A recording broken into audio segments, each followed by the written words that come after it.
समय ठहर गया था। शिव अपनी पत्नी का जलता हुआ शरीर गोद में लिए पूरे ब्रह्मांड में भटक रहे थे। उनके दर्द से तीनों लोग कांप उठे। देवता भी भयभीत थे। एक वैरागी का प्रेम पूरी सृष्टि पर भारी पड़ रहा था। क्या यह दुनिया की पहली प्रेम कहानी थी? यह सबसे दर्दनाक विरह की दास्तान। यह कहानी है शिव और शक्ति के उस अनोखे प्रेम की, जिसमें प्रेम था, त्याग था, बलिदान था और कभी न टूटने वाला बंधन था। सृष्टि की रचना के पश्चात ब्रह्मा ने अपने मानस पुत्रों को लोक व्यवस्था का दायित्व सौंपा। उन्हीं में दक्ष प्रजापति भी थे, जिन्हें प्रजा वृद्धि की विशेष शक्ति प्राप्त थी। वे तेजस्वी और प्रभावशाली थे, परंतु सामर्थ्य के साथ उनके भीतर गर्व भी पनपने लगा। धीरे धीरे उन्हें लगने लगा कि सृष्टि का संचालन उनके कारण ही संभव है, और यही भाव आगे चलकर अहंकार में बदल गया। दक्ष की अनेक पुत्रियों में सती सबसे विलक्षण थी, जो साक्षात आदिशक्ति का अवतार थी। बचपन से ही उनका मन राजसी वैभव में नहीं, बल्कि कैलाश की शीत निस्तब्धता में लीन उस योगी में रम गया था, जो भस्म से विभूषित, जटाओं में गंगा धारण किए, गले में सर्प लपेटे समाधि में स्थित रहता था।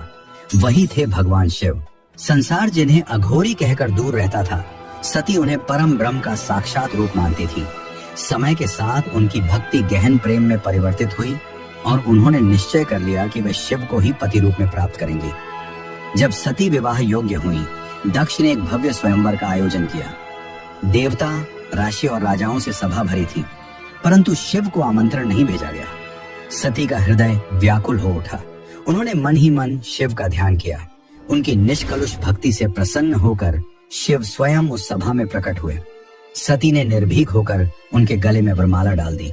यह दृश्य दक्ष के अभिमान पर वज्रपात था। उन्होंने शिव का तिरस्कार किया, उन्हें अमंगलकारी कहा, किंतु शिव शांत रहे और सती को साथ लेकर कैलाश लौट गए।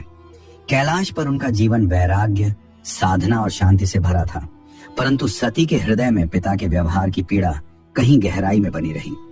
उधर दक्ष का अहंकार शांत नहीं हुआ।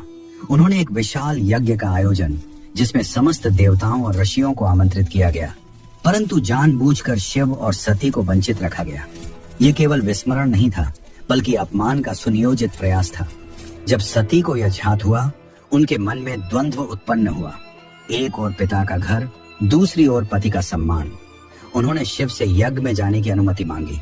शिव ने समझाया कि जहां अपमान की संभावना हो, वहां जाना उचित नहीं, परंतु सती के हृदय में पुत्री का स्नेह प्रबल था।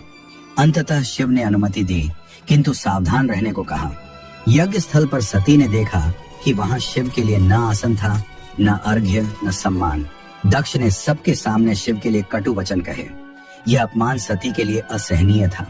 उन्होंने सभा के मध्य दृढ़ स्वर में कहा, जिस देह ने ऐसे पिता के घर जन्म लिया हो, जिसने मेरे आराध्य पति का तिरस्कार किया हो, वह देह मेरे लिए अब पवित्र नहीं। योगाग्नि प्रज्वलित हुई और सती ने उसी यज्ञ अग्नि में अपने प्राण त्याग दिए। यह समाचार पाकर शिव का धैर्य टूट गया। उनका शोक प्रचंड क्रोध में परिवर्तित हुआ। उन्होंने अपनी जटाओं से एक अग्निमय शक्ति प्रकट की, जो वीरभद्र के रूप में अवतरित हुई, और उनके साथ भद्रकाली भी प्रकट हुई। शिव के आदेश से वे यज्ञ स्थल पर पहुंचे और वहां अभिमान तथा वैभव का विनाश कर दिया। दक्ष का सिर धड़ से अलग कर दिया गया। यज्ञ विध्वस्त हो गया। देवताओं की प्रार्थना पर शिव का क्रोध शांत हुआ। उन्होंने दक्ष को पुनर्जीवन दिया, परंतु उसके कटे हुए सिर के स्थान पर बकरे का सिर स्थापित किया, जिससे उसका अहंकार सदा स्मरण रहे। शिव का शोक फिर भी शांत न हुआ। वे सती के दग्ध शरीर को उठाए दिशाओं में भटकते रहे। सृष्टि का संतुलन डगमगाने लगा। तब भगवान विष्णु ने सुदर्शन चक्र से सती के शरीर के अंगों को पृथ्वी पर विभिन्न स्थानों पर गिराया। वे स्थान आगे चलकर शक्तिपीठ कहलाए। इसके पश्चात शिव संसार से विरक्त होकर गहन तप में लीन हो गए। कालचक्र ने पुनः करवट ली और सती ने हिमावत तथा मैना देवी के घर पार्वती के रूप में जन्म लिया। बाल्यकाल से ही उनके हृदय में शिव के प्रति वही अनजाना अनुराग जागृत था। समय के साथ यह प्रेम गहराता गया, परंतु शिव को प्राप्त करना सरल नहीं था। इसी समय तारकासुर नामक असुर ने तीनों लोकों में आतंक फैला रखा था। उसे वरदान प्राप्त था कि उसका वध केवल शिव पुत्र ही कर सकता है। देवता चिंतित थे, क्योंकि शिव विरक्त होकर तप में लीन थे। देवताओं ने कामदेव को शिव की समाधि भंग करने के लिए भेजा। वसंत ऋतु की सुगंध पुष्पों की वर्षा और मधुर पवन ने वातावरण को काममय बना दिया। कामदेव ने पुष्प बाण चलाया। उसी क्षण शिव का तृतीय नेत्र खुला और उसकी ज्वाला में कामदेव भस्म हो गया। देवता भयभीत हो उठे कि अब शिव कभी गृहस्थ जीवन स्वीकार नहीं करेंगे। पार्वती को ध्यात हुआ कि शिव को प्राप्त करने का मार्ग केवल तप है। उन्होंने राजसी सुखों का त्याग कर कठोर तपस्या का मार्ग अपनाया। वर्षों तक वे केवल पत्तों पर जीवित रहीं, फिर पत्तों का भी त्याग कर दिया, जिससे वे अपर्णा कहलाईं। उनकी तपस्या की तीव्रता से देवता भी प्रभावित हुए।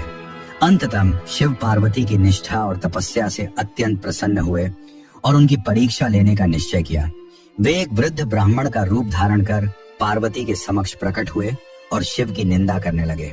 उन्होंने कहा, शिव अघोरी हैं, अमंगलकारी हैं, उनके लिए तप करना व्यर्थ है। पार्वती ने शांत किंतु अडिग स्वर में उत्तर दिया, आप शिव को नहीं जानते, वे परम सत्य हैं, तीनों लोकों के स्वामी हैं। मेरा मन सदा उनके चरणों में ही रहेगा। उनकी अटूट भक्ति देखकर शिव प्रसन्न हुए और अपने वास्तविक दिव्य स्वरूप में प्रकट होकर उन्हें पत्नी रूप में स्वीकार किया। इसके पश्चात शिव और पार्वती के दिव्य विवाह की तैयारी हुई।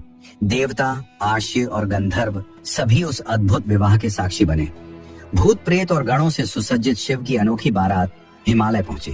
विधि विधान से विवाह संपन्न हुआ और समस्त सृष्टि में आनंद की लहर दौड़ गई। यही पुनर्मिलन शिव और शक्ति के अनंत बंधन का प्रतीक बना और इसी दिव्य रात्रि को महाशिवरात्रि के रूप में स्मरण किया गया। जब विरह का अंत हुआ, तपस्या सफल हुई और चेतना तथा शक्ति पुनः एक हो गए। अगर ये वीडियो आपको पसंद आए तो वीडियो को लाइक और चैनल को सब्सक्राइब करें